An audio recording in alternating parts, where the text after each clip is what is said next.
Chapter 18. Black Wind Pass, Wild Man Gully. The train was scheduled to leave at 2 the next afternoon. We were so excited that we could not sleep the entire night. I asked Fatty how much money we had left. After counting, he said there was 150 yuan left, which was just enough to cover our travel expenses and food back. I thought this wouldn't do. We hadn't been home in over a decade. It'd look bad to show up empty-handed. We needed to find a way to get some money for gifts for our hometown folks. Fatty suggested we sell the jade piece he had, perhaps for 100 to 200 yuan. I told him to keep it. Don't always think about selling what your dad left you. Once you sell it, you can't get it back. You'll regret it later. In the end, I found something valuable to sell. We had an Eagle Song brand mechanical watch that my dad had bought me when I became a company commander. It was a limited edition that couldn't be easily bought, even with money. It was worth over 200 yuan at the time. I went to Panjiayuan and sold the watch to Gold Tooth. The guy bought everything. When he heard we were going to Inner Mongolia to work, he even sponsored us with an additional 100 yuan and agreed to connect us with buyers for any items we found. In the 1980s, 300 yuan was enough for a common family to live a luxurious life for 2 to 3 months, a considerable sum. With this money, I bought a lot of food. Candied fruits, milk candies, canned goods, chocolates, tea, and other items that were not available in the mountains. The remaining money was exchanged for grain coupons on the black market. The journey of 2 days and 2 nights felt lengthy with our sense of anticipation. After getting off the train, we had to spend a day on a tractor, followed by another day and night of traversing mountain roads. Hardly a day into the mountains, we could no longer muster the strength to move. The items we carried were too heavy. Each of us bore a load of over 100 pounds. I gritted my teeth and persevered, but for Fatty, it truly became too much. He slumped under a large tree, gasping for air, unable to even speak. Fortuitously, we encountered an accountant from the village who was out handling some business. During the commune times, he was a kid who would follow us around all day, always calling us brother, affectionately. Seeing our struggle with the heavy luggage, he quickly ran back to the village and summoned several people, along with donkeys, to assist us. Among these were some elderly folk we knew, as well as 2 young girls around 12 or 13 years old, born after I had left the village. They all called me uncle, which I found rather awkward to hear. I asked the accountant, how come there are no young men in the village? He replied, all the working-age men in the village have gone off to work with the archaeological team. Do you remember the Tangshan earthquake in '76? Although it happened far from here, it's on the same seismic belt as our place. That earthquake split open the whole Nushin mountain in Lama Gully, revealing a massive tomb inside, as grand as a palace. Many of the daring folks from our village went in to take things. There were plenty of valuable items, but somehow, the county government got wind of this, and the archaeological team came afterward. They declared it as the burial site of the Empress Dowager Shao of the Liao dynasty, and they took away all the good items found in people's homes. Not a single one was left. The archaeologists stopped working at Nushin Mountain for some reason. They seemed to think that beneath that mountain, there's more to be unearthed. They've hired all our able-bodied workers, providing food and drink, and paying 3 yuan a day. It's been several years now, and it's still not finished. Many people are still working there. Fatty and I nearly had an aneurysm upon hearing this news. It was like lighting incense only to burn ourselves. Even Buddha would have dropped his jaw in surprise. But what could we do? We couldn't exactly go and fight with the archaeological team and the Heritage Bureau over their territory. Since we'd already made the journey, we decided to stay a few days before figuring out what to do next. After all, there were other large tombs besides the one on Nushin Mountain. As we drew close to the village, the informed locals were all waiting for us at the entrance. Everyone crowded around, bombarding us with questions. Yanzi, with her daughter in tow, cried and told us, "Oh, old Fatty, we missed you so much. How could you go so many years without sending any news?" Yanzi's father hugged us both tightly. "You 2 scamps, once you left there was no trace of you. This time you're not leaving for 2 or 3 years. No one's allowed to leave." Both Fatty and I burst into tears. Fatty had lived here for 6 or 7 years, and I had only lived here for 1. But the people in the mountains are simple and sincere. If you've lived among them, They always treat you as one of their own. Nothing had changed here. No electricity, no roads, and many had never seen an electric light in their entire lives. The more I thought about it, the more it pained me. I resolved that once I had the money, I would definitely build a road for the villagers, but when would we have the money? Then, the village's elderly party secretary, supported by others, approached us, shouting before he even arrived, "The chairman's lads are back? How is the chairman doing nowadays? How's the Cultural Revolution going?" Confused, I wondered, how should I know how he's doing? I quickly went to support the old secretary's arm and told him, "He's resting well, lying in the memorial hall every day. Anyone who misses him can buy a ticket and go see him." Oh, and the Cultural Revolution is long over. Now, Comrade Xiaoping is leading all of us through reform and opening up. The old secretary seemed to have not heard me, belting out loudly, "What? What is Comrade Xiaoming doing?" Yanzi whispered to me, "Don't listen to him. He's had no hearing since 73. He can't hear clearly and he's always a bit confused." Now I understood the situation. I spoke loudly into the old secretary's ear, "Secretary, I've brought you lots of tasty food. I'll send it over to you later so you can enjoy it." As we walked and talked, we entered the village, with the old secretary still shouting behind us, "Children, when you go back, report to him that we resolutely support the proletariat cultural revolution. However it should be carried out, just carry it out." In the evening at Yanzi's home, the table was laden with stir-fried pheasant slices, smoked deer leg, with a big sand pot in the middle stewing sauerkraut with doughy white meat. Yanzi's husband, who was also well acquainted with us, hadn't returned from working on Noshin Mountain, so we couldn't meet him at present. Drinking with us, Yanzi's father started discussing the ancient tomb on Ushin Mountain, and I took the opportunity to ask if there were any ancient noble tombs in the surrounding mountains. The mountain people have always considered tomb raiding as a side profession to generate income and did not associate it with moral issues. In the north, this was common, whereas in the southern regions such as Xiangxi, banditry and murder were the sidelines. The mountain folk would farm by day and rob by night, hiding in the forests to ambush and kill passing merchants from other places, never leaving survivors. It was a survival necessity carved out over 1,000 years. Living off the mountains, living off the rivers, and poor and harsh terrain meant living off the tombs and the wayfaring living. As long as there were tombs nearby, there would be people to dig them. In these remote areas, the mountain looms high while the emperor seems far, and the king's law doesn't extend this far. While this rationale might not stand up in a court of law, it was perfectly normal among the deep mountain forests. The nearby ancient tombs were too old and the world had changed too much. They no longer had clear markers, or else the locals would have excavated them all by now. Yanzi's father mentioned that before the liberation, the village had seen some young amateur grave robbers. Back then, they did not know about the tomb on Ushin Mountain and had ventured into a legendary spot to dig graves for gold. No one knows exactly what they came across. All who went never returned, including Yanzi's uncle. Yanzi's father knew the general direction of that legendary place, but he had never dared venture there. As he spoke of the past, the old man fell deep into reminiscence, lighting up his Yabuli tobacco pipe, drawing several thoughtful puffs before saying, "If you're looking for tombs, there are none nearby except for those at Noshin Mountain. It's an old saying that from here to the north, going through Tuan Mountain Pass into the mountains, a 5-day journey, at Black Wind Pass on the China-Mongolia border lies Wildman Gully. Legend says the area is full of tombs belonging to the royals and nobles from the Jin dynasty. However, that place is scarcely visited by humans, and there are said to be wild men prowling. Do you dare give it a try?" I had heard the name Wildman Gully before, but never associated it with ancient tombs. What exactly befell the previous batch of tomb raiders? Whether Yanzi's father knew, I certainly did not, and nobody in the village could say for sure. In the depths of the mountains and forests, the dangers are plenty. Ferocious wild animals and even the whims of weather and nature can claim lives. If one encounters a marsh and gets stuck in it, not even a great deity could escape. We were resolute in our intention to go, and even Yanzi's father could not dissuade us. No one from the village had ever truly been to Black Wind Pass at Wildman Gully. They only knew of its approximate location.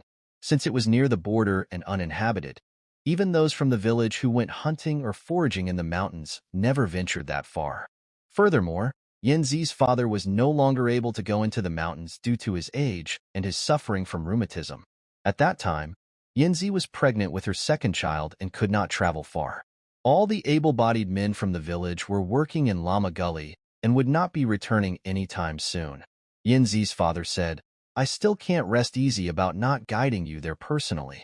The danger in Wild Man Gully does not originate from wild men, but rather from the complex terrain.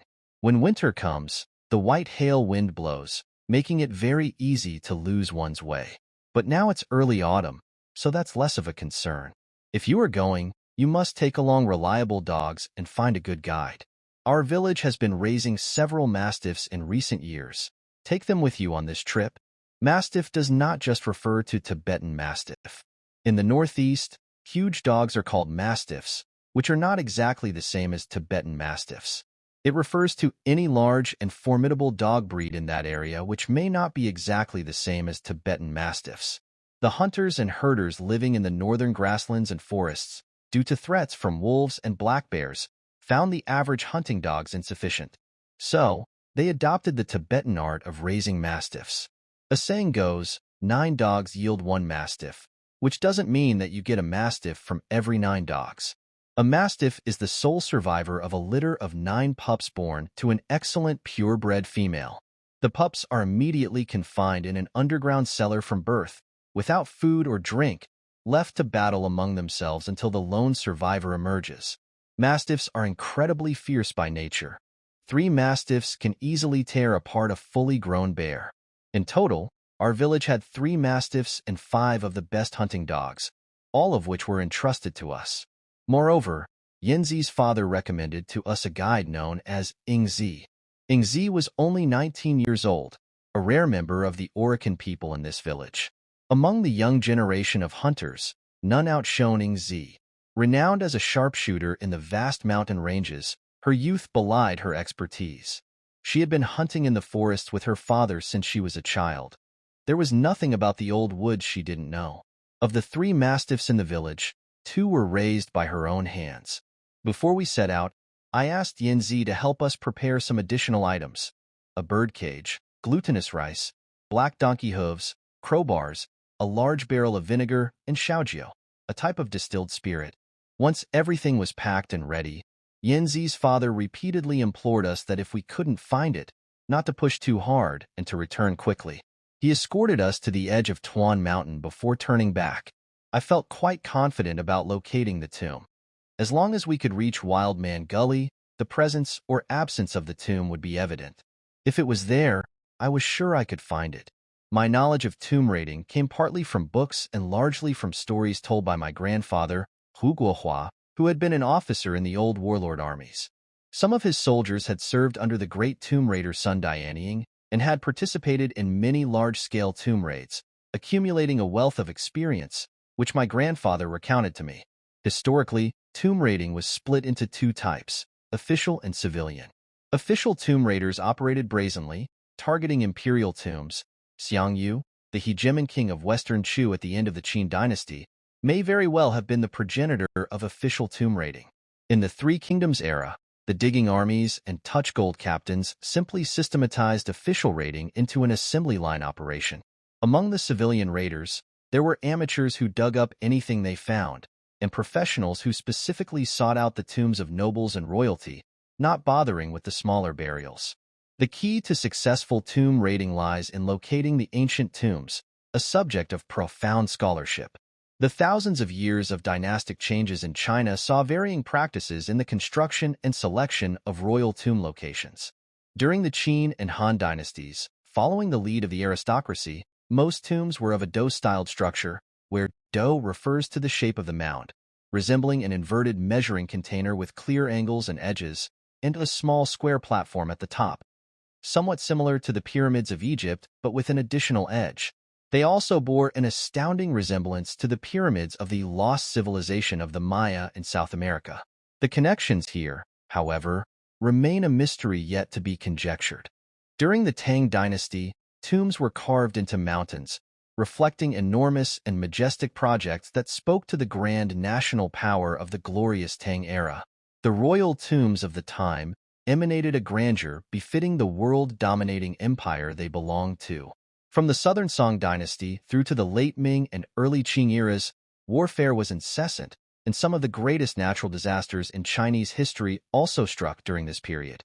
With weakened national strength, the scale of tombs for royalty and nobility decreased in their luxury. Later, during the Kangxi and Qianlong periods of the Qing dynasty, the nation's economy and productivity greatly recovered. The architectural style of tombs changed accordingly, focusing more on above-ground constructions, merging with temples and gardens used for rites. The Qing tombs drew from past anti-theft experiences, constructing burial chambers that are extraordinarily sturdy and significantly harder to breach. In the end, the burial forms over thousands of years across every dynasty in China come from the 5 elements feng shui layout, which evolved from the 64 hexagrams of Fu Shi. While they are subject to many changes, they never depart from their roots. The pursuit has always been to harness the landscape and strive for harmony between heaven and humans within the bounds of creation. This burial culture is the essence of Chinese civilization.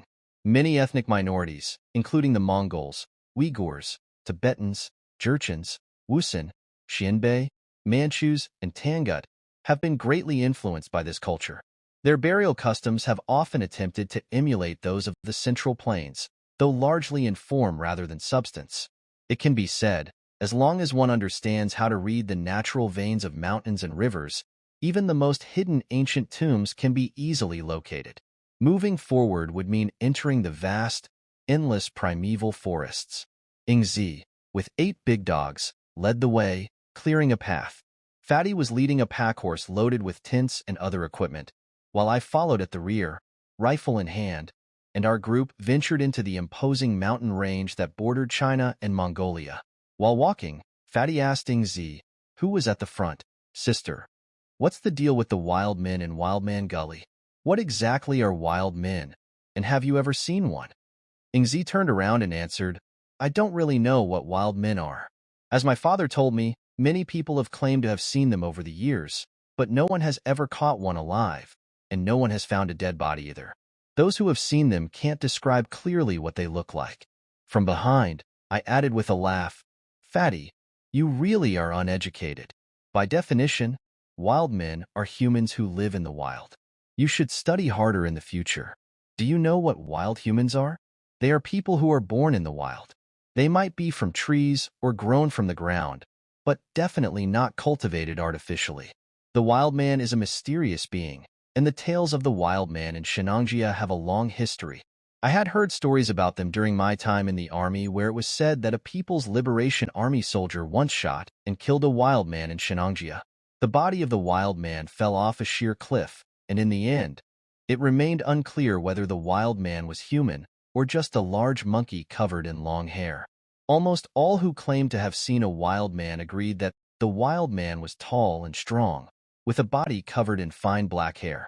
Yingzi told us that the place we were heading to, Black Wind Pass at Wildman Gully, was not always known by that name. Previously, it was called Dead Man's Gully, and even before that, in more ancient times, it was known as Cradling Moon Gully. It had historically been a burial site for the aristocracy of the Jin dynasty.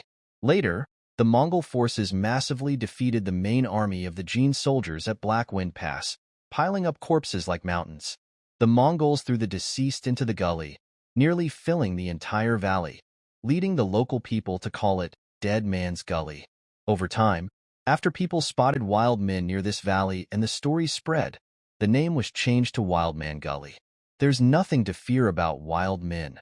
Could they even stand up against a mastiff? I thought to myself. An idea flashed in my mind, wondering how much a wild man might fetch on the market. But the thought was immediately dismissed as inhumane. It's better not to entertain the idea of profiting from living creatures. It's more righteous to focus on tomb raiding. As we were accompanied by horses, it wasn't possible to climb steep slopes, and we had to take detours around large mountains. This slowed our progress significantly, but the autumnal primordial forest was breathtakingly beautiful. Its red and yellow leaves adorned the entire mountainside, a spectacle that never tired the eyes. Occasionally, we would spot a pheasant or a hare dashing out from the thickets, and Ingzi would release the dogs to chase. At night, we would camp, gather herbs and mushrooms from the mountains, light a campfire to grill, and Fatty and I would indulge in the various flavors of wilderness cuisine, never repeating the same wild taste throughout these days. In these deep mountains, if you don't have hunting dogs, the only option is to sleep in the trees. However, with our 3 massive mastiffs and 5 large hunting dogs, we had almost no match in the forest unless we came across more than 3 formidable adult bears. Ingzi mentioned that mastiffs are the natural bane of bears. In the woods, bears would immediately flee upon hearing the barking of mastiffs. So, at night, we slept in tents, with the loyal hounds keeping watch around the camp, ensuring there was nothing to worry about. These dogs are much more reliable than people. Ingzi had a stronger temper than Yanzi did when she was younger, fierce as a single garlic head and irascible as a chili pepper. We had to follow her lead on which route to take, what food to eat. After all, she was the guide, and even the dogs heeded her commands. I might have been used to commanding as a company commander, but with Ingzi, I had to humble myself and follow orders like any other soldier. But indeed, Ingzi was skillful at hunting, finding paths, locating water springs, discerning whether wild mushrooms were poisonous, and knowing how to find morel mushrooms, hazelnuts, persimmons, Codonopsis, and Schisandra berries in the mountains. There seemed to be nothing she didn't know. Furthermore, there were animals in the mountains that I couldn't name and had never seen before, yet Ingzi could easily identify them, explain their habitats, diets, and how to catch them using various traps. Fatty and I were in awe of her vast knowledge. We simply said 2 words in admiration: respectful. The Orokan people are born hunters. Orokan is the official term designated to this ethnic group, although it's not quite accurate. Sometimes they also call themselves Ilunchan or Orochan, which means people who roam the mountains and forest hunting deer. They have roamed the greater Shingon Range for years, living a nomadic and hunter-gatherer lifestyle. At the time of China's liberation, the entire Orokan population was down to less than 1,000 people. The government encouraged them to leave the harsh livelihood of the deep mountain forests and settle down. However, the people revered the nomadic hunting lifestyle of their ancestors almost to the point of sanctification. They practiced shamanism and worship nature. Despite settling down, they still regularly go into the mountains to hunt. Our journey through the mountains was without incident. We traveled by day and rested by night. After trekking through the primeval forest for 6 to 7 days, we finally arrived at Black Wind Pass on the border between China and Mongolia. The density of the forest at Black Wind Pass was indescribable. The deeper reaches were almost entirely inhospitable, covered in red pines, larches, birches, and poplars adapted to the cold climate, with layers upon layers of fallen branches and leaves that you would sink into with each step. The humans could manage somehow, but the horse sank frequently due to its weight, and we had to use all our strength to pull and prod it along, advancing in fits and starts. It's hard to say how many years' worth of decomposed leaves and the bodies of animals that had met their end in these depths had accumulated, emitting a putrid stench. The foul odor mixed with the fragrance of red pines and wildflowers was peculiar and somewhat unpleasant at first, though it strangely became more addictive over time. Upon reaching Black Wind Pass, the task of finding the tomb fell to me. We discovered a valley that must have been the legendary Wild Man Gully. Nothing about its appearance struck us as unusual. It didn't have the fierce look of Lama Gully, but that was just a superficial impression. Ingzi warned us that the valley likely contained large peat bogs, and we had to make sure of our steps before descending. Once stuck in a peat bog, it would be impossible to get out. If we wanted to go down into Wild Man Gully, everyone needed a long wooden stick to probe the ground ahead. The layer of leaves was so thick that it was more dangerous than a swamp. Thankfully, it was not the rainy season, or descent would have been out of the question. Wild Man Gully is an extension of the greater Shingon Range, flanked by gently sloping mountains. The valley runs north to south, with hills on its east and west sides.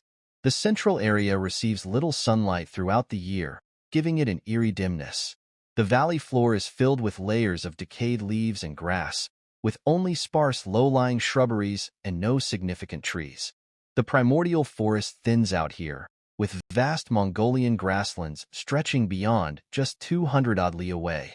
As dusk neared and the blood-red sun dangled on the horizon, we climbed a slope to take in the sweeping view. The descending sun turned the entire sky into vast swathes of red clouds, as if dyed with thick oil paint.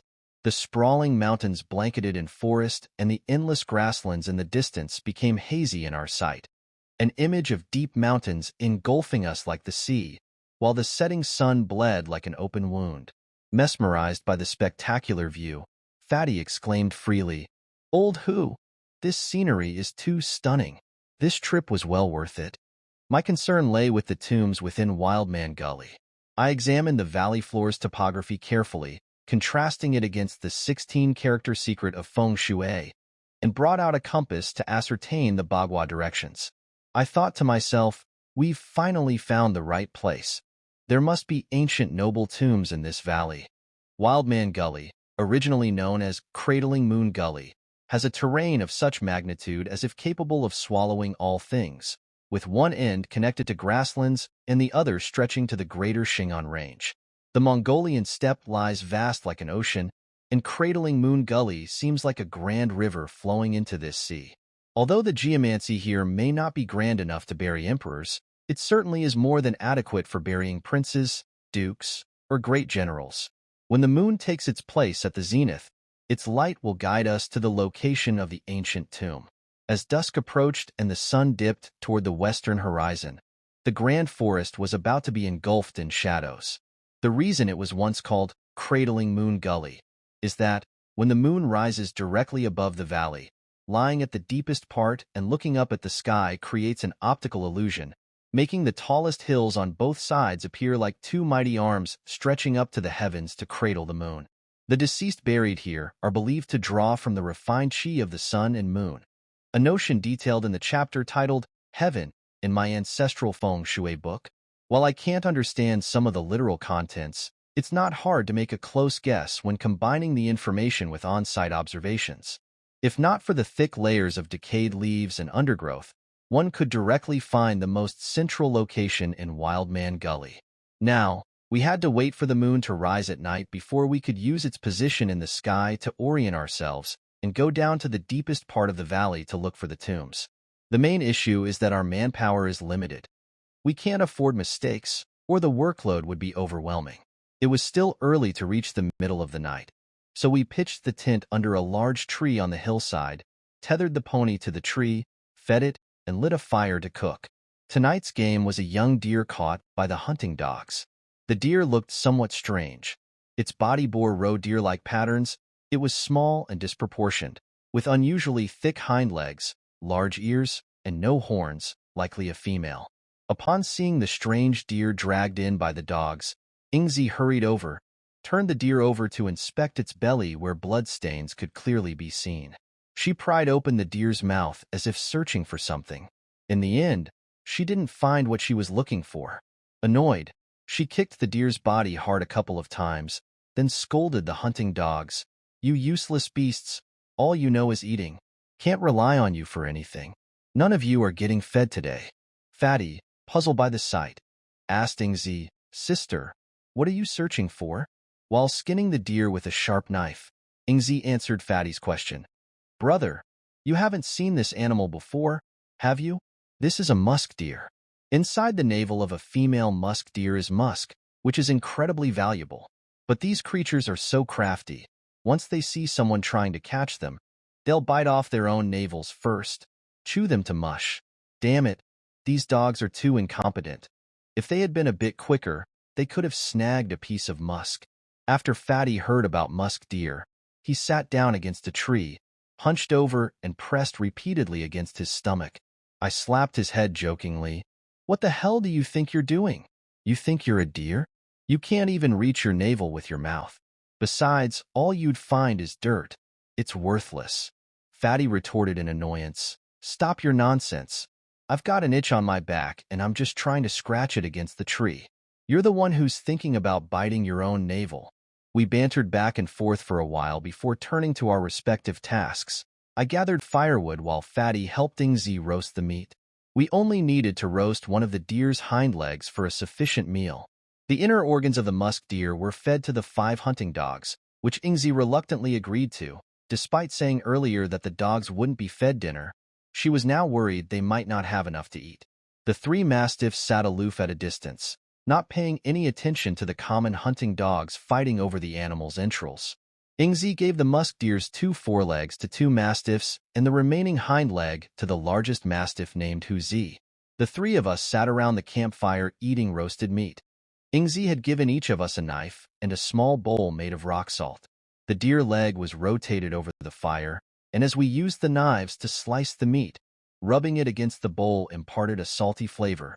We finished our meal rather quickly. I was preoccupied with thoughts of the tomb in the gully and didn't notice much difference between the flavor of the musk deer meat and regular venison. After we finished eating, the moon had risen, illuminating the moving clouds, indicating that a strong wind was likely coming that night.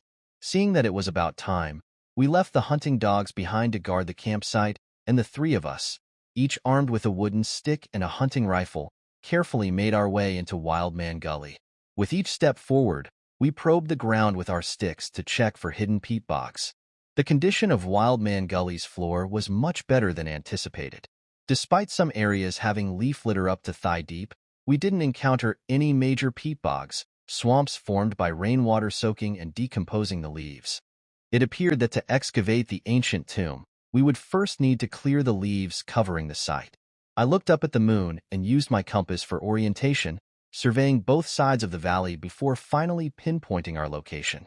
There could be many tombs hidden within this valley, but the primary one, likely belonging to a noble of high rank, lay right beneath where we stood.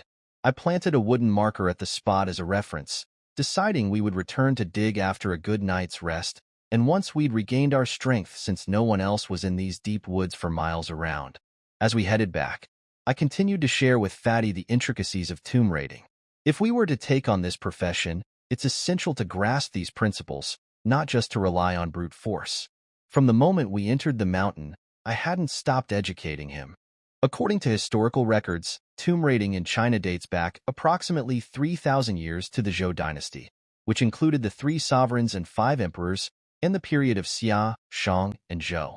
The Zhou era itself was divided into the Western Zhou and Eastern Zhou, with the latter featuring in myths and legends such as Investiture of the Gods, where figures like Jiangxia received assistance. Covering more than 800 years, 2 significant cases of tomb raiding from that time were documented. The first was the looting of King Yu of Zhou's tomb, and the second was the tomb of King Tang of the Shang dynasty. Inside King Yu's tomb were found 2 naked, lifelike bodies of a young man and woman that scared the robbers into fleeing. In King Tang's tomb, a large tortoise shell was excavated, inscribed with oracle bone script. Fatty interrupted me. "Old Hu, stop bothering me with this unnecessary stuff. Just tell me if there are ghosts in the tombs. How do we deal with them? Also, what about that ghost blowing out lamps business you mentioned last time? It sounds so evil." Ingzi chimed in. "What ghost blowing lamps? Are you talking about those used in our northeast that's about smoking pipes? The kind you blow through? It's the lamplights being blown out and mystic fragrances blown in at the same time. Hence the name." I clarified, "It's not that one from the northeast. It's a superstitious act by the touch gold captains. It might not be entirely baseless, though. As if the air quality in the tomb chamber is poor, lighting a candle could be impossible, and anyone entering would likely be poisoned. This can all be explained from a scientific perspective. Besides, how could there be ghosts in ancient tombs? That's all just superstitious talk. Even if ghosts did exist, we wouldn't need to worry. I've prepared black donkey hooves, glutinous rice, and other items to ward off evil. In short, when it comes to tomb raiding, don't believe in curses. If you're afraid of ghosts, you shouldn't be raiding tombs." Fatty seemed to have an epiphany. "Oh, all this time, you made Yanzi prepare these things to ward off evil. I thought you were so brave that you weren't afraid of ghosts. By the way, what are the vinegar and the birdcage for?" Just as I was about to answer, we heard a burst of frantic barking from the hunting dogs uphill. A sense of dread filled the 3 of us, and we hurriedly rushed back up the slope, wondering if some wild animal or wild man was attacking our camp. But with 3 mastiffs there, Even a creature with the heart of a bear and the courage of a leopard would think twice. What could have stirred the hunting dogs into such a frenzy? Returning to the tent, we were met with a harrowing sight. The pony we had tied to a tree had its belly ripped open, its guts spilling onto the ground. It was still breathing, lying on the ground convulsing, obviously not long for this world. The hunting dogs were howling at the pony as if they had seen a terrifying creature, their yelps filled with unsettling agitation. Normally, horses and dogs are friends, and a pony's intestines would not be the work of a dog's bite. What kind of wild animal could have done this? With 3 mastiffs and 5 hunting dogs on guard, how was it that the perpetrator of this act wasn't caught? Looking around, no sign of any wild beast was visible, just the quiet of the empty mountain. The night breeze rustled through the leaves in the forest, causing our hands gripping the rifles to be damp with cold sweat. The pony was foaming blood at the mouth and still expelling white breath from its nostrils, implying it hadn't taken its final breaths. Its guts, though spilled on the ground, were still moving, not twitching from any physiological response, but as if something was pulling them underground. Ingzi promptly fired a shot at the pony's head, putting an end to its pre-death agony. Suddenly, I noticed the pony's intestines shifting in such a way that suggested the culprit was hidden underneath the carcass. I quickly pulled Ingzi back a step. Both Fatty and Ingzi had witnessed the unsettling scene. We exchanged glances, each contemplating, could it be the work of a wild man? Being in Wild Man Gully, wild men were naturally the first suspects. However, I questioned whether a wild man possessed the force to tear open a horse's belly or if they would have used a weapon, which would suggest a creature of higher tool-making intelligence, not a wild man. The hypothesis of wild men being involved seemed increasingly implausible. Before we could fully comprehend the situation, the rest of the pony's entrails were drawn under the deceased animal, and the underlying events were completely obscured by the corpse. We needed to move the body to inspect further. Holding my rifle, I felt its weight and acknowledged its advancement over the rudimentary weapons used years ago in Lama Gully. Yet, even this modern sporting rifle, with its small caliber, was not powerful enough to deliver a lethal blow to a large beast. But in this scenario, it was better to have some protection than none at all. It was a far better option than a simple stick. Having firearms and dogs lent us some confidence, so together, we pushed aside the pony's body to reveal a gaping hole in the ground amongst the grass. A hole as wide as a small bucket, unlikely to accommodate a grown person. What had yanked the pony's entrails was hidden in the hole that had been concealed by grass, which had gone unnoticed when we tied up the pony nearby. As we descended into the valley searching for ancient tombs, the inhabitant of the hole launched a surprise attack, gashing the pony's belly open. The fearless hunting dogs were helpless, with the entrance obstructed by the dead horse. They could only bark in distress. I shone a flashlight into the hole, which was pitch black and seemingly bottomless. Examining the marks on the walls, my past experience as an engineer made me almost certain that this was not a man-made hole, but one gouged by the claws of an animal, and very sharply at that, a fine digger indeed to be able to so swiftly tear through the pony's stomach. As to the identity of that creature, that remained a mystery. Even Ingzi, who knew the forest inside out, shook her head in ignorance of such a beast. I surmised that there might be other such entrances nearby. It seemed that despite its calm and picturesque scenery, Wild Man Gully concealed perils deep within, a likely explanation for why the raiders who came decades ago never returned. It's possible they encountered the same vicious subterranean creature. We decided it was unsafe to stay there for long. Rather than waiting for morning, we chose to move immediately during the night. Splitting into 2 teams, Fatty and I, accompanied by the 5 hunting dogs, ventured below in the valley to dig for the tomb, while Ingzi with the 3 mastiffs scoured the nearby area in search of the attacking creature. We figured whatever it was couldn't be more ferocious than the mastiffs, so instead of a passive defense, we opted for a proactive offensive. If either party encountered trouble, we agreed to fire a shot to alert the other, who would then provide support as quickly as possible. Fatty led the way with the dogs, and I carried the tools. We made our way down to the bottom of the valley, following the route we had scouted earlier. I pulled out 2 army shovels, kept one for myself, and threw the other one to Fatty. "Move quickly, Fatty," This area isn't suitable for deep burials. The ancient tomb beneath this layer of leaves won't be too deep. The sooner we find the antiques, the better. Then we can leave this cursed place and go home. We'll sell what we find and build a road for our folks back in the village. Fatty spat on his hands. Watch Mr. Fatty work. The sturdy blades of the German shovels whirled, lifting clumps of the decaying layer with every thrust.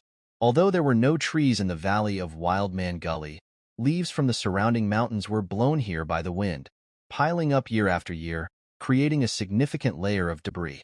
We worked in turns, digging nearly 6 or 7 meters deep until we hit soil, a fine, granular texture without clumps. I tasted it, noticing a slight sweetness, definitely soil from a burial mound, and the chamber should be just 4 or 5 meters below. When getting close to the chamber, extra caution was needed. Some tombs had traps, and while the ones dating back to the Tang Dynasty or earlier had simple rockfall or pitfall mechanisms, tomb defense technologies had matured by the Northern Song period, especially within the tombs of the aristocracy, which couldn't undergo construction on the scale of imperial tombs due to limited labor in relative terms. Nevertheless, the contents were by no means vague or insubstantial, or else they wouldn't complement such prized feng shui sites. Tombs from the late Northern Song or Jin periods, for instance, might use the popular defense technology at the time. The heavenly jewel dragonfire glass ceiling. With intricate engineering, the chamber would remain empty, covered by a layer of extremely thin glass tiles filled with bags of foreign dragon oil. Above this would be another layer of glass tiles, followed by the burial mound. Any pressure from above could break this ceiling, causing the foreign dragon oil to ignite upon contact with air and incinerate everything within the chamber, leaving nothing for the robbers. This was a desperate measure, a taking everything with me approach to prevent robbers from desecrating the remains. Such traps were only used during the late Northern Song and Jinliao periods and were eventually replaced by more advanced mechanisms. But such a minor trap could not deceive me. Its greatest weakness was that digging from the sides wouldn't break the dragon oil glass tiles. So, when we reached the burial mound, we switched to digging laterally deep into the side of the mound. We worked feverishly, unaware of tiredness, eventually creating a large lateral pit 6 to 7 meters deep. Unnoticed, dawn had already broken. Ingzi returned to report that she hadn't found anything nearby and would go hunting in the forest to prepare lunch. Once the food was ready, she would send a dog to call us back. Ingzi left and Fatty and I continued working until we hit a layer of hard-packed soil as solid as rock, which the shovel could only leave white marks upon. Fatty cursed out loud. Damn it! What's with this concrete-like soil? Had I known, I'd have brought some dynamite. How are we supposed to dig through this? I told him, dynamite is for amateurs. This is a compacted soil layer, with guarding mechanisms on top. The builders wouldn't have neglected the tomb surroundings. This soil is formulated using a secret recipe from the court, containing a mixture of glutinous rice fluid, child's urine, and other substances. It's even tougher than modern concrete. The recipe was initially developed during the Northern Song dynasty and later came into the hands of the Jurchen nobility after the Jin defeated the Northern Song. I then moved the barrel of vinegar over and instructed Fatty to pour it over the soil with a ladle. Despite its mild acidity, vinegar has a unique effect on this specially formulated compacted soil, weakening it and making subsequent digging akin to cutting through tofu. As foreseen, we were about to break through into the burial chamber just when a gunshot rang out from the forest, causing the birds perched on nearby trees to scatter. Fatty blurted out, "That must be my sister Ingzi." I grabbed the shovel and hunting rifle, saying, "Let's go see what happened." Ignoring the fatigue in our bodies, we quickly made our way across the leaf-covered ground. Eventually, we spotted Ingzi running toward us with the 3 mastiffs. Seeing that she was unharmed, I felt a wave of relief. "Sister, was that you firing the gun? Did you find something?" Ingzi was pale and panting heavily, saying with a mix of fear and astonishment, "Oh my, it scared me half to death. I found some huts up ahead, and when I went in, I saw they were all full of dead people, decomposed and black. I didn't get a clear look at first and thought they might be wild men, so I shot. In the end, I couldn't make out who the corpses were." It then became clear that despite her usual resoluteness, Ingzi had her fears, mostly of corpses, which she had presumed to find in the forest she wasn't afraid of. Stumbling upon dead bodies and huts in these deep, uninhabited mountain forests of the China-Mongolia border area was remarkable in itself. Those who built the huts must have lived here, but who were the deceased? And why would they dwell so deep in the uninhabited mountains? It seemed prudent to investigate further. Perhaps we might find clues. Somehow, I had a nagging suspicion that they were connected to the tomb robbers who had vanished in this area before. Ingzi led us to the huts she had found, which were crudely constructed with mud and straw, incorporating only a small amount of woodwork. Hidden among the densest trees and built high up, they were camouflaged and difficult to detect unless up close. We entered one of the huts, and inside, among various animal hides, were indeed 3 bodies in a corner, blackened by excessive decay, the muscles almost gone, the skin withered, with maggots and ants intermittently crawling through the eye sockets and nostrils. I couldn't help but wonder if these were the supposed wild men of Wildman Gully. Fatty took a closer look and then said to me, "Old Who, why haven't we seen any wild men in Wildman Gully? It turns out they're all long dead." I nodded and replied, "What's strange is that the tools these wild men use seem pretty advanced. Look, they're even wearing clothes. Since when do wild men wear clothes? And why does this clothing look so familiar?" The corpses were all dressed in easy coats, so tattered and dirty that they must have been worn for decades, but their style seemed oddly familiar. Upon closer inspection, I found a metallic object on the collar of the innermost body. I took it off and wiped away the grime, revealing a military collar ornament, clearly not from the Chinese army. At that moment, Fatty discovered something too, a war blade hidden in the corner, long unsheathed. With great effort, he drew the blade with a swish, revealing its still gleaming edge, a sign that its owner had cherished and maintained it well during their lifetime. Seeing the blade, I realized the legendary wild men were actually these Japanese soldiers. But Fatty was confused. Didn't all the Japanese soldiers go back to Japan after their surrender? How come these guys didn't leave? I explained, "It's not surprising, really. You just don't know enough about history, which shows your lack of education," I teased. "My guess is that before Japan's unconditional surrender, the Soviet Union's mechanized army moved south to attack the Guangdong army stationed in Manchuria, decimating the so-called elite force of 1,000,000. Some Japanese soldiers were scattered, made their way deep into the forest, afraid to come out, and lost contact with the outside world. They didn't know that Japan had already surrendered, so they just hid in the forest until they died here. Some people might have seen a few Japanese soldiers skulking and hiding, their clothes soiled beyond recognition, living in the forest without ever shaving, and mistaken them for wild men. This was all conjecture, of course. The true reasons might never be known unless these soldiers came back to life and explained themselves. After my explanation, both Fatty and Ingzi seemed to understand. Ingzi commented, "Those Japanese soldiers must have gotten lost. Though it's the edge of the forest, to the north lies a vast grassland and a type of swamp consisting entirely of mud, making it impossible to leave in that direction. To the south lies the primeval forest, where even the most experienced old hunters wouldn't dare to proceed without a dog. They got what they deserved." As I rummaged through the belongings of the dead, wondering if there were any valuable items, it dawned on me. Could the tomb raiders who came here in the late 1940s have encountered these Japanese soldiers and been killed by them? It was a possibility. They wouldn't have expected to encounter Japanese soldiers in such a desolate place. While thinking this, I suddenly found a notebook in one of the military bags. Written entirely in Japanese. The paper was yellowed, but the writing was still legible. None of us could understand Japanese. Fortunately, there were quite a few kanji characters, which we read like Hanzi. However, the meaning of Japanese kanji can be quite different from their original Chinese meaning, sometimes even opposite. For example, the Japanese kanji for "stay behind" actually means to go out. Still, by linking these kanji with what we could decipher and some educated guesses, we pieced together something approximating. The main force of the Guangdong army stationed in Tonan was crushed by the Soviet mechanized units. Lieutenant Colonel Akiyama and the remnants of his squad, a Guangdong army unit, typically consisting of 120 to 200 soldiers, fled toward a secret underground fortress near Black Wind Pass, planning to regroup with the rest of the Guandong army and conduct a final battle against the Soviets as a noble sacrifice to the emperor. But as they approached, they triggered a peat bog trap, and the only soldier who knew the fortress's location, along with their guide, drowned. The survivors never found the entrance to the secret fortress, got lost while trying to return, and without any communication equipment, were forced to settle in the mountains. They lived there for over 3 decades, passing away one by one.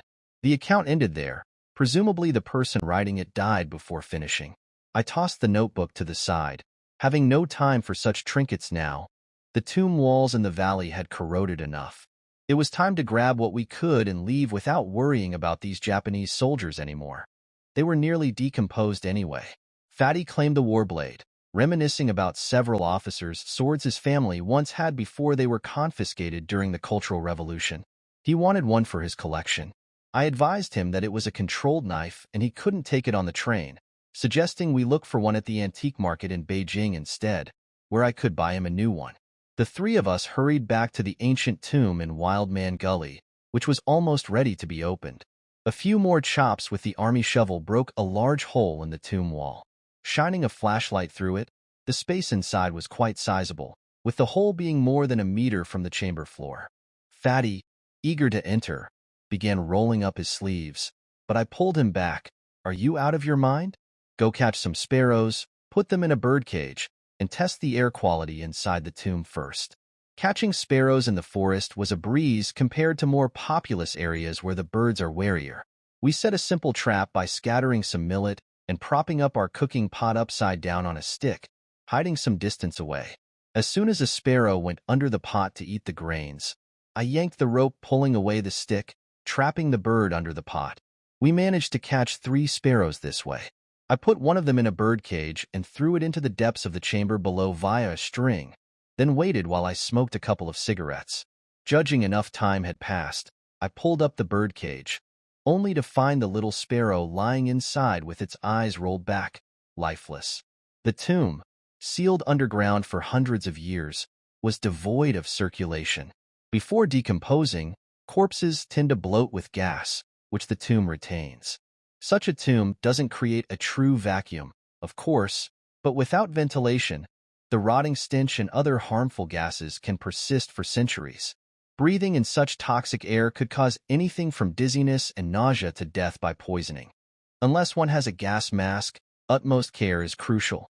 It seemed the tomb would need more time for the mountain winds to clear the toxins. Tired and hungry from lack of sleep and the day's work, we went back to the hillside for some dried food and jerked meat. The weariness vanished at the thought of unearthing treasures. This was our first real attempt at tomb raiding, having only theoretical knowledge previously. The practical experience wasn't difficult, due in part to the target we chose. Built by uncivilized Jurchen people of the Jin dynasty, the tomb followed the northern Song style, likely constructed by captive Song artisans. The heavenly jewel dragon fire glass ceiling technique required exceptional skill, and even a slight mistake would incinerate the tomb builders within. After refueling with our rations and considering the sky was getting darker, we thought the air inside the tomb might be refreshed enough by now. Keen to collect our findings and wary of another attack by the creature from the underground tunnel at night, we returned once more to the valley of Wild Man Gully, geared up and ready to move. We deployed sparrows into the tomb again, and upon retrieval, they were still lively, indicating the air was now breathable. Fatty and I each took a few sips of liquor for courage. Equipped with masks and gloves, wearing touch gold sign around our necks, carrying black donkey hooves and glutinous rice in our pockets, and holding flashlights, with army shovels fastened to our belts, we prepared to enter the ancient tomb. Seeing us suited up, Ingzi hurriedly tugged at my arm. Take me with you. I've never seen the inside of an ancient tomb before, and I'd like to see it. I responded, there's nothing much inside an ancient tomb, just old corpses and funerary items. Besides, this is my first time, too. I've never been inside one before. And aren't you scared of the dead? Why do you want to go now? Her curiosity piqued by our mysterious preparations, Ingzi insisted on entering. Considering it was a desolate location where there was no need for a lookout, tomb raiders rarely work alone. They typically operate in threes, one to dig, one to dispose of the dirt as there's nowhere to pile it outside the hole, and another to keep watch from a distance. I thought it would be harmless to let her take a look. I found another mask for Ingzi, warned her not to remove it inside for 3 reasons: poor air quality, the taboo against leaving the living's breath in the tomb, and the risk of startling the corpse. Even though these are based on superstitions, traditions passed down for thousands of years tend to have their reasons. It's always better err on the side of caution and follow the established norms. Fatty, becoming impatient, chided me. Hu Ba Yi, when did you become so naggy? If you're scared, let me go by myself, and you all can just wait to count the money. I retorted, nonsense, you wouldn't be able to find the coffin on your own. Let's stop bickering. It's getting dark. We better get to work. The hole we had dug through the tomb wall was just over a meter above the chamber floor, so we could simply step down without a rope. As I landed on the bottom, I felt a little tension. After all, I was finally inside. Consequently, that brought us to the threshold of the tomb, an ancient resting place that was about to yield its secrets. The burial chamber was not large, spanning roughly 30 square meters, seemingly modeled after the layout of a living residence, with a main chamber, a rear chamber, and 2 side chambers. The spot where we entered happened to be one of the side chambers, while the coffin of the tomb owner was positioned directly in the center of the main chamber. There was no burial bed. Instead, a shallow pit was dug in the center of the main chamber where the dark coffin was placed half exposed, marking this as a tomb within a tomb. In the corner of the main chamber lay a few skeletons with obviously cracked skulls, bearing blunt force trauma, perhaps captives, concubines, or servants meant for sacrificial burial. As we weren't conducting an archaeological study, we didn't pay them much mind. Ingzi suddenly tugged on my arm. Look, there are paintings on the wall. I shone the flashlight onto the wall she indicated. Sure enough, colorful frescoes and reliefs depicted a series of scenes, with figures rendered in a simple but lifelike manner. Despite their age, the colors were still vivid, though they would start fading as fresh air continued to flow into the chamber. Fatty exclaimed in admiration, "Looks like the deceased might have been a painter back in the day." I corrected him, "You shouldn't pretend to know when you don't." During the Tang and Song dynasties, most noble tombs had murals that recounted the major events of the tomb owner's life. Let's see who is buried here. There were 8 murals in total, which upon inspection, depicted scenes such as hunting in a forest, drinking with friends in a palace, going into battle, and escorting prisoners. The final mural showed the scene of being granted the nobility title. Each mural featured a man wearing fur clothing, most likely the nobleman interred in this tomb, a general or a high official at the least. When the Jurchen troops of the Jin dynasty descended south and destroyed the Song, they plundered large amounts of gold and treasures. Perhaps this general brought some of his war spoils with him into the underworld, all of which were essentially spoils from our Han ancestors, and we were not about to be courteous about claiming them. The 3 of us surveyed the chamber. The side chambers stored jars and pottery, while the rear chamber housed the bones of 4 horses and some weapons and armor. Apart from this, there seemed to be little else. The Jurchen did not seem to indulge in the practice of lavish burials, making the find somewhat disappointing. We lit a candle in the southeast corner and gathered around the coffin in the main chamber to see what lay inside. The coffin was sizable, made of red-stained wood with gold patterns, with colors and shapes that were quite odd, likely connected to the Jurchen's ethnic totems. I felt the coffin board. It was thick and solid. Normally, only wealthy people could afford such a thick coffin. Others would consider themselves lucky enough to have a thin one, let alone the less fortunate who were simply wrapped in straw mats and buried. The highest quality wood for coffins was that of the eaglewood heartwood, or the core of the tree, which takes thousands of years to mature. Such quality was sought after but rare, and exclusively used by royalty. A body housed in eaglewood heartwood would be preserved indefinitely underground, making it more valuable than crystal coffins and more effective than any refrigerator for preservation.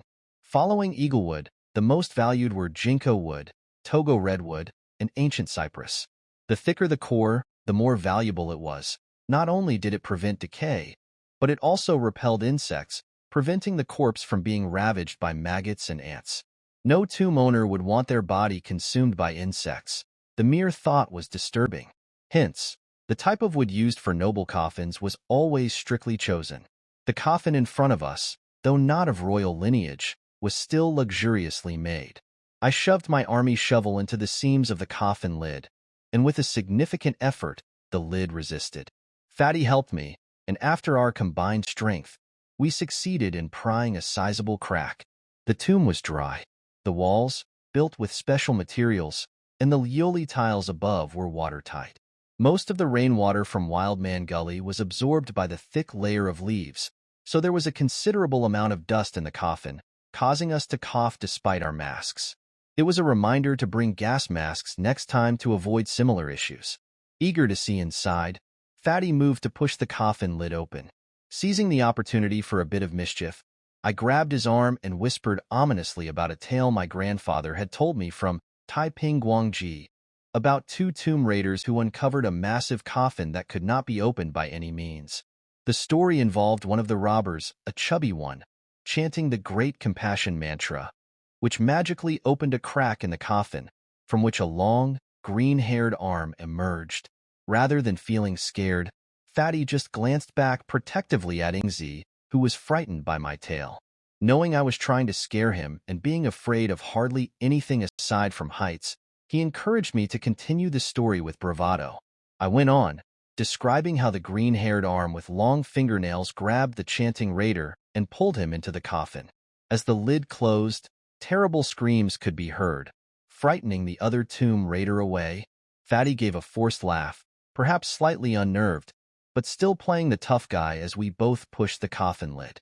We pushed too hard, and the lid fell to the ground, revealing all the contents of the coffin. Before us lay the remains of a tall man whose body had mummified after centuries, leaving behind leathery purplish skin clinging to bones. Despite the collapse of his features and the dark hollows that were once his eyes and nose, the rough outline of his face suggested he was around 40 or 50 years old. He wore a crown that pointed skyward, a red robe with blue trim embroidered with gold thread, cloud-patterned boots, and his hands rested on his chest. Ingzi peered over Fatty's shoulder into the coffin, let out a squeal at the sight, and quickly looked away, too scared to take another glance. Her scream sent shivers down my spine, but with the coffin already open, there was no turning back. Resigned, I bowed 3 times to the ancient corpse, apologizing for disturbing his eternal rest in search of valuables to ease our poverty. I muttered a plea for understanding, citing that whatever we took would partly go towards infrastructure and improving people's lives, staying true to our values and upholding the spirit of good examples like Lei Feng. Before I could finish my improvised eulogy, Fatty, unable to restrain himself anymore, reached into the coffin, searching frantically. I warned him to be gentle to avoid damaging the remains, but Fatty didn't listen. Up to that point, we hadn't found anything of much value except for some old pots and pans, and the sentiment lingered that all our efforts rested on whatever the tomb owner had with him in the coffin. Seeing that my words fell on deaf ears, I stopped wasting my breath and joined Fatty in examining the artifacts alongside the corpse, which turned out to be more ceramics. At the time, my knowledge of antiques, particularly ceramics, was limited. I had only seen a few pieces of Northern Song Dynasty blue and white porcelain and knew next to nothing about the value, craftsmanship, or history of ceramics. Knowing that gold had a price, but jade was priceless, I was keen on finding ancient jade pieces and carelessly tossed aside the ceramics. As luck would have it, we discovered 2 jade discs in the hands of the ancient man, exquisitely carved into the shapes of moths resembling butterflies with a vibrant green hue. We examined these jade discs, unable to determine what they were, but I was convinced they were of significant value, possibly emerald, and certainly precious given their age and the fact the tomb owner clung to them in death. They could be worth tens of thousands, a substantial sum in those days considering there were few people with that kind of wealth in the whole country. The actual value would need to be appraised by someone like Goldtooth, who might connect us with buyers from Hong Kong or Taiwan. And so, clutching the potential treasure, which might fulfill the purpose of our perilous journey, we sought to leave the gloom of the ancient burial chamber behind, setting our sights on the future prospects these artifacts held for us. Fatty, unsatisfied with the findings, wanted to pry open the ancient corpse's mouth to check for gold teeth. I advised moderation. Let's not be too extreme. Let's leave something behind out of respect. We picked out a few nicely designed porcelain items from the coffin and left the plain-looking ones. After securing our findings, we restored the coffin lid to its original position. Though we hadn't found as much as we had hoped, we were not leaving empty-handed. That should do it. Let's head out, patch up the tomb wall, and head back home, I suggested, turning to leave when I noticed the corner candle had mysteriously gone out. Despite their masks, Fatty and Ing Zi's foreheads glistened with sweat, and I too felt a chill. I regretted hyping up the ghost blowing out lamps phenomenon during our discussions. I examined the sealed coffin. There was no movement. I wondered if ghosts really existed in this world. Ing Zi, who hated corpses and the thought of ghosts, almost tore off her mask in panic. I held her hand to stop her. Can't take off the mask. What are you trying to do? She wanted to whistle for the hunting dogs, but I reassured her it wasn't necessary yet, adding somewhat jokingly that, after all, dogs can't bite ghosts. Fatty, going over to inspect the candle on the ground, asked, How much did you pay for these candles? They were from Beijing, and I hadn't paid much attention to the price, probably 2 cents each. He complained. Couldn't you have gotten 5-cent ones? Important items like these shouldn't be bought cheaply. Scratching my head, I replied, next time.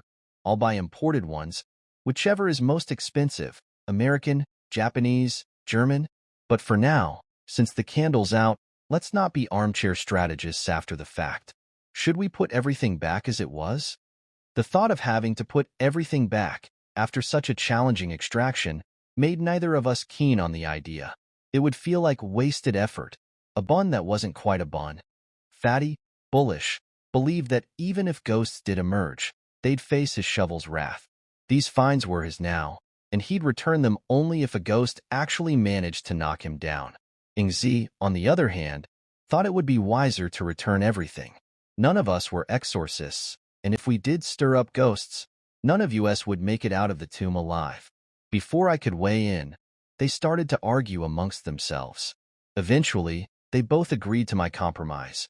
We'd relight the candle, put a few of the ceramics back, and see if it stayed lit. If it went out again, we'd return another item. If that still didn't help, we would only take the jade pieces and leave the rest. The candle might have been extinguished by winds from outside the chamber after all. And if we were to leave without taking anything, it wouldn't just be a disappointment. It would be a blow to our pride as well. Fatty slapped his thigh in agreement. All right, let's do that. I'll put back a small ceramic piece, and you relight the candle. If it goes out again, then we'll just act as if we didn't see it. Negotiating with the tomb occupant was perhaps a trick I invented, and I amusingly mused that if the touch gold captains of previous dynasties knew what I was doing, they might be tempted to rise from their graves just to strangle me out of frustration. I had to recognize, in the spirit of reform and opening up, we might not be able to always follow rigid traditions, and should keep up with the times both economically and ideologically. While intellectually justifying our actions, I lit the candle in the corner wall. By that time, Fatty had already placed a 3-color patterned porcelain vase atop the coffin lid. He wanted to save effort and avoid having to move the lid again, placing it directly on top instead. See, no problem now. The candle's still lit. So, is it time for the 6th act of Shajiabang? Suddenly I noticed something unusual and, despite Fatty's talk, I was too startled to respond immediately, eventually blurting out, What the hell's the 6th act? Fatty knocked on my head. What are you dreaming about? The 6th act of Shajiabang. That's when it's time to withdraw. I ignored his banter and made a shushing gesture, whispering with concern, That candle flame. Why the hell is it green? A sinister green light radiated from the flame, casting eerie colors upon our faces. Fatty and Ing Zi too came closer to inspect, their faces reflecting the same mystified fear as the candle's green fire flickered twice before extinguishing without any apparent cause. I knew this wasn't a good sign. There was something significant about the green fire, the first ominous sign during our tomb raiding venture. I grabbed Ing Zi's and Fatty's arms briskly, urging them to run toward the exit. There was no way I'd become a sacrificial object for some ghost from the Jin dynasty. We were almost at the exit when a sudden gust of wind threatened to hit us straight on. We quickly ducked, narrowly avoiding being struck by the porcelain vase Fatty had placed on the coffin lid earlier, which now flew above our heads, shattering on the tunnel's edge, leaving countless shards. Then there was a loud thump as the re-nailed coffin lid that had appeared to fit so tightly was suddenly embedded into the tomb wall. The wall, hardened by the special mixture of the Northern Song Imperial Court, was like stone itself. But so was the thickness and weight of the coffin lid, hurled with unimaginable force to lodge flat within the wall, sealing our exit. Breaking through the coffin lid with our army shovels would require significant effort and was not a task of mere moments. Managing to embed a lid in the wall with such force, what kind of strength would that require? If anyone had been a split second slower, it could have been a fatal blow to the head. Even Fatty, who wasn't easily frightened, was visibly shaken this time. Old Who, go talk to him. Let's leave a few more things behind, just to be sure. It doesn't bode well for any of us if things turn aggressive. Peace is most valuable, after all. Facing our first setback, my old impulsiveness surged. Turning around to shielding Z, I pulled out the black donkey hoof from my pocket with one hand and grabbed the army shovel with the other, telling Fatty decisively, no more discussion. It's clear they want us to remain as burial offerings, but I'm determined to take this pair of ancient jades. Come hell or high water, we fight this bastard. At that moment, the coffin in the main chamber, now devoid of its lid, stood upright. Surprisingly, the corpse's previously purplish and dried skin was now covered with a thick layer of red hair. I took in a sharp breath, the courage I had mustered earlier having instantly. I had heard of zombies with white or black hair, known as white fierce or black fierce, and legends of venomous undead coated in green hair, but red-haired? We had been far too careless. Who would have thought we'd encounter a red-haired creature in such a small tomb, especially after avoiding the traps above? We didn't bring our hunting rifles into the tomb, and the escape tunnel had been thoroughly sealed, preventing us from calling the hunting dogs for help. The dogs and rifles, our great wall of defense in the forest, were now useless. We were left with nothing but the German army shovel and the black donkey hoof to defend ourselves. However, the black donkey hoof's effectiveness relied on shoving it into the creature's mouth, and I had only heard tales of its potential. Whether it truly worked, I couldn't be sure.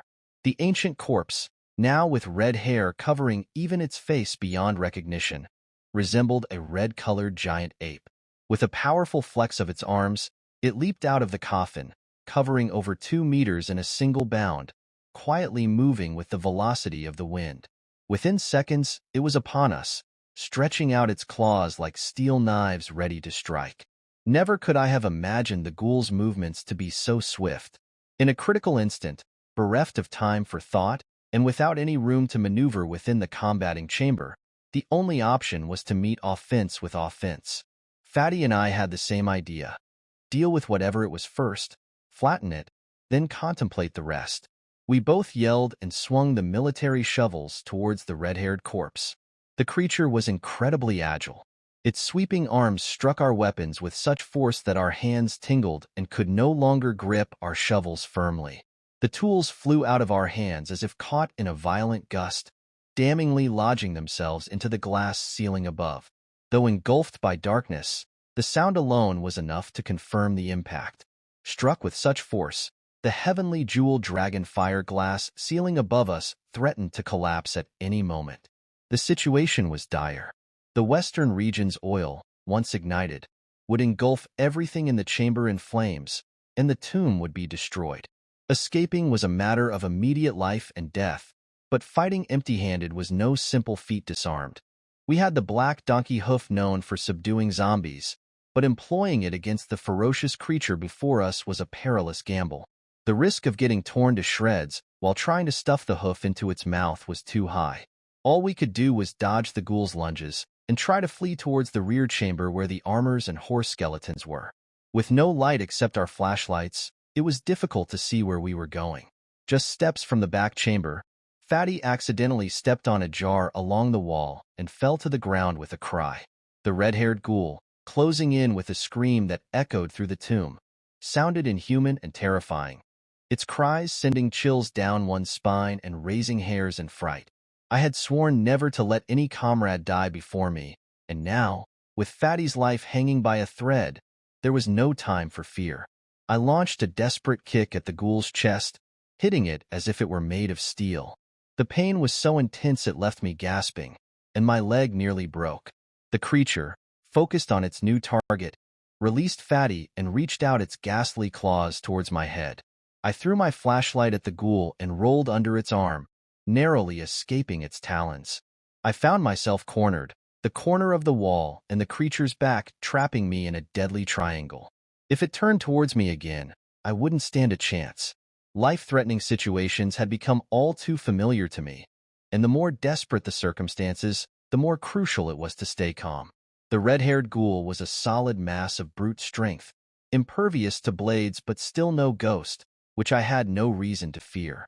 Acting without another thought, I leaped onto the creature's back, the stench almost overpowering if not for my mask.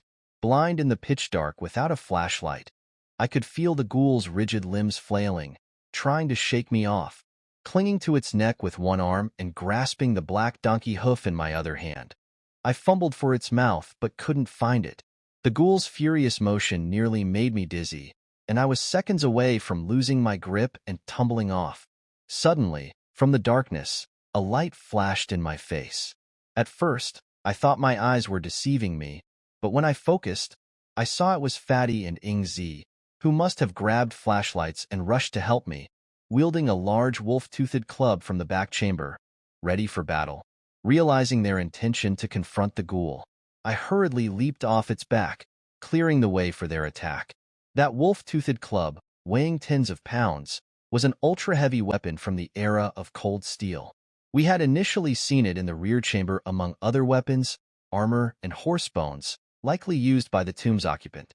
Despite being speckled with verdigris, a compound created by the long-term corrosion of air, such clubs weren't designed for sharpness but for bludgeoning an enemy with sheer mass.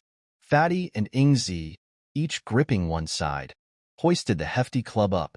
Like monks ringing a temple bell, they slammed it down on the red-haired ghoul's chest.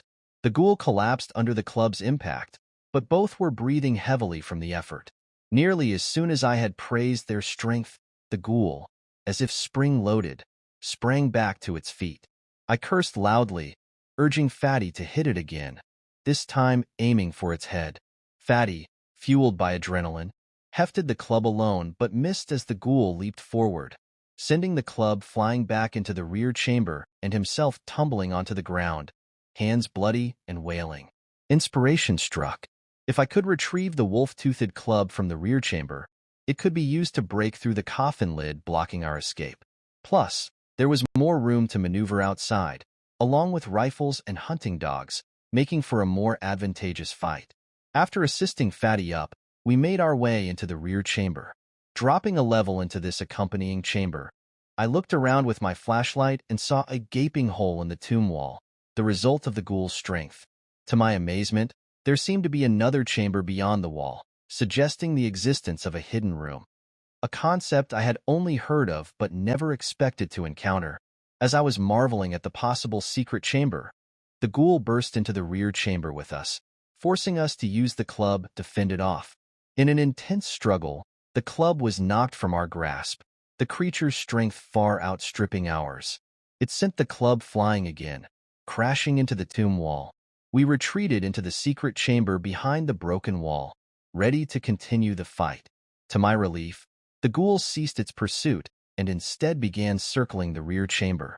I took a deep breath, relieved for the moment, and shone the flashlight on both Fatty and Ing-Z. Both appeared unharmed, apart from Fatty's hands. Reflecting on the recent ordeal, it felt like we had coursed through the precipice of life and death within those brief, terrifying moments. Now, wedged in this hidden chamber, we were poised to face whatever might come next in this macabre encounter. I suddenly remembered something and grabbed Fatty's hand. "Why aren't you wearing your gloves? When did you take them off?" Fatty looked down at his hands. "I took them off when we opened the coffin because my hands were sweating." I berated him. "You're really undisciplined. How many times have I told you that you must wear gloves when touching ancient corpses in a tomb? It might be because you touched everything with your bare hands that we've roused this red-haired ghoul. Stubborn as always, Fatty refused to admit any wrongdoing. What are you on about? It's not like the corpse is a landmine. Stop blaming me without cause. Ingzi, trying to calm things, pointed out something else. Stop arguing. Both of you. Look at the wall. There are characters here. What do they say?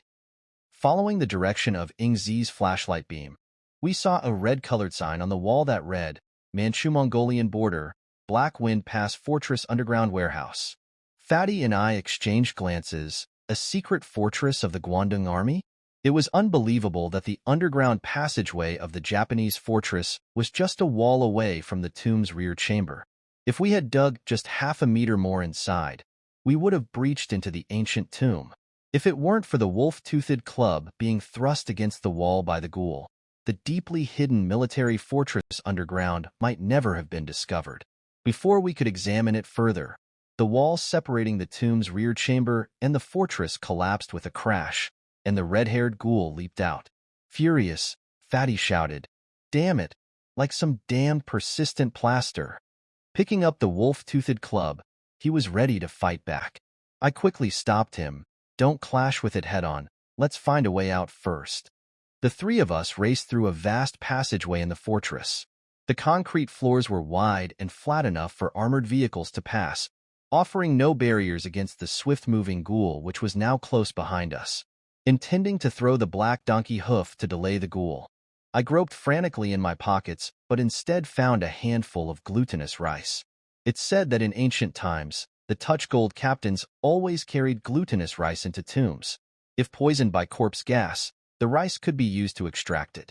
Unsure if it would work on zombies, I decided to give it a try, although the red-haired creature didn't resemble a zombie in any common way. Feeling a blast of chilling wind and the overpowering stench right behind me, I flung a handful of glutinous rice over my shoulder, scattering it across the ghoul's face like petals in the breeze. Seemingly unfazed, the ghoul paused only briefly before continuing its relentless advance. We found ourselves at the end of the underground fortress corridor, facing a partially open large metal door of a warehouse. The hurried retreat of the Guangdong army had left it unlocked, but years without movement had almost rusted the hinges through. We rushed into the warehouse and, mustering all our strength, managed to seal the heavy door just as the ghoul began to push from the other side. Even if the ghoul was as tough as brass, it couldn't penetrate these military-grade doors designed to withstand explosive shockwaves. The construction included layers of steel reinforced with blankets between the plates to absorb impact. The Japanese had been rattled by U.S. air raids to the extent that they fortified even their underground strongholds against large aerial bombs. So, we were temporarily safe here, but finding a way out still posed a problem. Catching my breath and shining my flashlight around, I saw that the warehouse was massive, filled with mountains of supplies, hidden so effectively that no trace of them was evident from outside. Considering the direction and distance we had run, it suddenly dawned on me. The entire hillside to the west of Wild Man Gully was hollowed out to form this underground fortress. The more I thought about it, the more connected everything seemed. Japan had invested heavily in Manchuria, establishing it as a base for their wartime industry, especially after the mainland sustained U.S. air attacks. Manchuria became Japan's strategic rearguard, and countless permanent underground fortresses were built to solidify defense, particularly against the Soviet Union in the north. Although our location was technically in Inner Mongolia, it was still within the Japanese occupation zone during the war. With the strategic sentiment of defending Manchuria over Mongolia like defending a river over its banks, it was logical for the Japanese to set up peripheral defenses along the Sino-Mongolian border. Black Wind Pass was a strategic military location. If the Soviet army crossed the grassland, they would have to pass through here. However, they ultimately opted to attack from Manchuria, rendering this painstakingly developed fortress strategically irrelevant.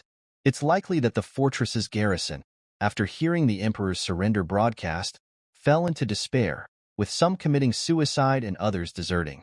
Constructing such a large underground facility required vast amounts of labor, and I couldn't help but think of the blood, sweat, and tears of Chinese workers that went into it.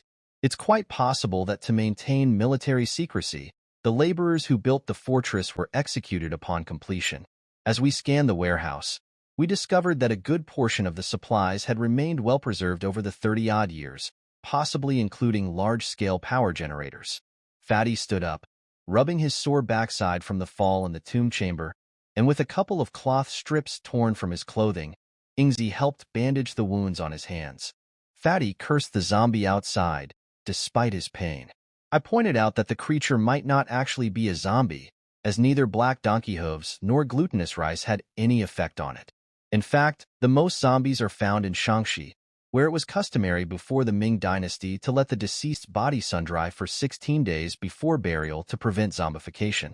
In Lanzhou, where I served in the military, I'd seen zombies with black hair excavated from the ground. Rumors said there were white-haired ones, too. Corpses in tombs with venomous insects could turn green, but I had never heard of a red-haired creature like we encountered.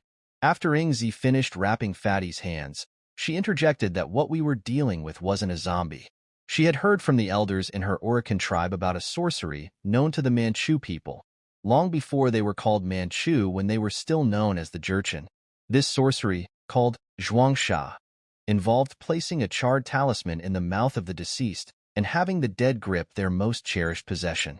If tomb robbers disturbed them, the corpse would come to life with evil spirit attached, hair like hard bristles sprouting all over its body, invulnerable to weapons, and fated to strangle the robbers to death. The shade called upon would determine the color of the hair that would grow on the corpse. Ingzi had always taken it as just a scary story, never expecting to witness it in reality. Fatty, examining the jade by discs we pried from the corpse's hands, remarked that they wouldn't be returned without payment. Money or grain tickets were acceptable.